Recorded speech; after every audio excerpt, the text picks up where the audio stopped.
বাপের বাড়িতে আসলে যে জিনিসের সাথে আমি সবথেকে বেশি অ্যাটাচ সেটা হচ্ছে বাবা ভোলেনাথের মন্দির। আমাদের বাড়ি থেকে 1 কিলোমিটার দূরে এই মন্দিরটি বাবা সহস্রলিঙ্গেশ্বরের মন্দির। জানেন তো, প্রত্যেক বাড়ি আসলে এই মন্দিরে যাওয়ার জন্য মন ছটপট করে, আর চেষ্টা করি প্রত্যেক বাড়ি আসলে যেন পুজো দিতে আসতে পারি। মন ভরে যায় এই মন্দিরে আসলে। অনেকেই হয়তো জানেন না যে ঝাড়গ্রাম জেলায় এত সুন্দর একটি মন্দির আছে। যেতে যেতে বৃষ্টিও পড়ছিল, তাই ভাই, আমি আর ছেলে 3 জনেই প্রায় ভিজে গেছিলাম। মাঝখানে রাস্তায় একটু দাঁড়িয়েছিলাম ঠিকই, কিন্তু ভিজে গেছিলাম। এই যে আমরা মন্দিরে পৌঁছে গেছি, তবুও বৃষ্টি কিন্তু থামেনি। এত বৃষ্টি পড়ছিল যে এই চত্বর থেকে ওই চত্বরে যাওয়াই যাচ্ছিল না। এই হচ্ছে গোটা মন্দির। পুরো মন্দিরটা কিন্তু আগে পাথরের ছিল আমাদের দেখাকালীন। এই যে নন্দী, এখানে নিয়ম হচ্ছে এখানে বঁটি রাখা আছে, যে যার নিজের মতন ফল কেটে নিতে হবে।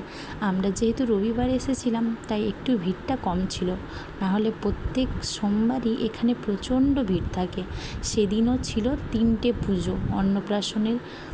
এখানে পায়েস যারা দেয় বা ক্ষীর দেয়, তারা এখানে অন্নপ্রাশনের ক্ষীর ছুঁয়ে বাচ্চাকে খাওয়ায়। আরও ছিল ষাঁড় ছাড়ানো, আরও ছিল একটা মহামৃত্যুঞ্জয় কবচের যজ্ঞ।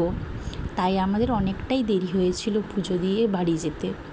এই হচ্ছে মন্দিরটা, চারদিকটা অনেকটা এরিয়া নিয়ে এই মন্দিরটা।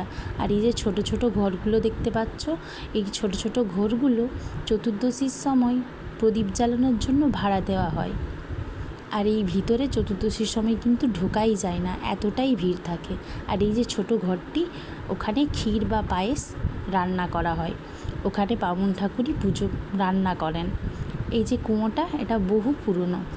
আগে কুয়ো ছিল যদিও, এটাকে এখন সাবমার্সেল করা হয়েছে, আর এখানে যজ্ঞ হয়। পুরো মন্দিরটার ভিউটা এতটাই সুন্দর যে আসলে মন জুড়িয়ে যাবে। আর এই হচ্ছে বাবা ভোলেনাথ। এগুলো সব পাথরেরই তৈরি। আমার ছেলে দেখে ভীষণ এক্সাইটেড যে কী এগুলো, কিন্তু সত্যি কথা বলতে আমিও জানি না এগুলো কী। বামুন ঠাকুর পুজো আমাদের শুরু করে দিয়েছেন। কথিত আছে যে পুজো করার সময় নাকি এই শিবলিঙ্গ আস্তে আস্তে বড় হয়ে যাচ্ছিল, আর বড় হওয়ার সাথে সাথে বামুন ঠাকুর ভয় পেয়ে যে ঘটিতে জল ঢালছিলেন, সেই ঘটি দিয়ে মাথায় ঠুকে দিয়েছিলেন।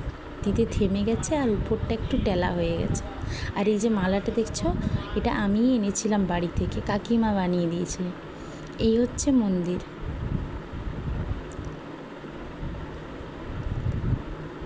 আর এই হচ্ছে সহস্রলিঙ্গেশ্বর বাবা। ভালো লাগলে ভিডিওটি অবশ্যই একটা লাইক করো। টাটা।